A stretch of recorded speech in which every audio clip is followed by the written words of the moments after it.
I wasn't impressed when the Peloton bike first arrived at my house in 2018, and it's because of how much that screen's potential feels wasted. Nothing against exercise or even filling up some of my precious house space with a large and expensive stationary bike. But once my partner's Peloton arrived and got set up, I instantly saw what simultaneously felt like the tech's great potential and greatest flaw: that built-in display. For anyone who may not know, Peloton's big twist is the service side of its product. The screen that's attached to the company's stationary bikes and treadmill is a conduit for Peloton's paid membership, a $39 United States per month proposition. That monthly fee brings streaming fitness classes, social features, and progress tracking too. Whichever Peloton brand of hardware you're using. A separate $13 United States per month app-only subscription is not compatible with the bikes or treadmill, as a Peloton support specialist informed my partner. While the subscription thing is theoretically a smart way for Peloton to keep customers from becoming one-time buyers, reality hasn't been so kind. The company is reportedly shopping itself around for a buyer, as the Wall Street Journal reported on Friday, after a bruising start to 2022 led by chatter about stalled bike and treadmill production. I can't read that news without thinking back to my first encounter with our Peloton bike in 2018. The first question out of my mouth, eagerly asked as I saw that screen get attached: "Can I watch Netflix while I ride?" The answer was no, of course. Peloton's built-in display is for Peloton features only.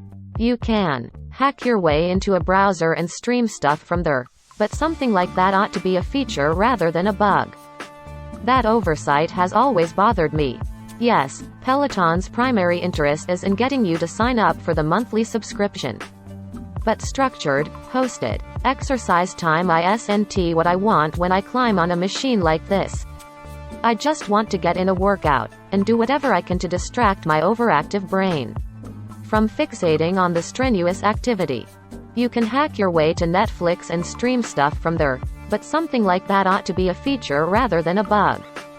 So I've skipped using the fancy $2,000 United States bike that sits in my home and sought out other exercise options that are more easily tailored to my personal preferences. That's what gets me about Peloton.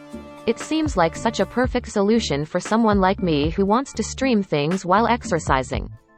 I admittedly haven't thought much about any of this in the past 4 years, ever since coming to terms with Peloton's walled garden. But the puzzling thought exercise was rekindled this week by a pair of news stories.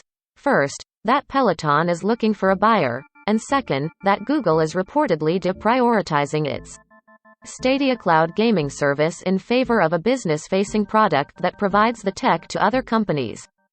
Insider's story about the current state of Stadia names Peloton as a potential destination for the redubbed Google Stream technology. In fact, the report notes that Peloton's video game, Lanebreak, is powered by Google.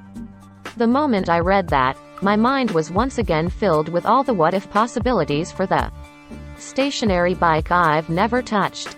Peloton has shown no inclination toward expanding the functionality of built-in displays beyond company-made products. So I greet this news of a potential buyer for the company with some excitement purely as a customer, technically, the husband of a customer. Just think about Amazon, the only potential suitor named in WSJ's story. Is it so hard to imagine an Amazon-owned Peloton that can link up with other subscriptions? Baking in support that lets subscribers stream their Prime Video library seems like a no-brainer. The same goes for Luna, Amazon's Stadia competitor, which is still charging subscribers an early access rate. Bringing Luna to Peloton could even boost the fledgling service. I'd happily spend time on the bike if I could fool around in Everspace too while I am pedaling. The best outcome, of course, would just be a proper app store where you could find Prime Video and Luna. Yes, but also Netflix, Hulu, GeForce Now, Stadia, and so on. But any change that lets a Peloton owner officially use their hardware's built-in screen for really anything other than Peloton-specific activities would be a welcome and frankly overdue change for the struggling exercise machine's prospects.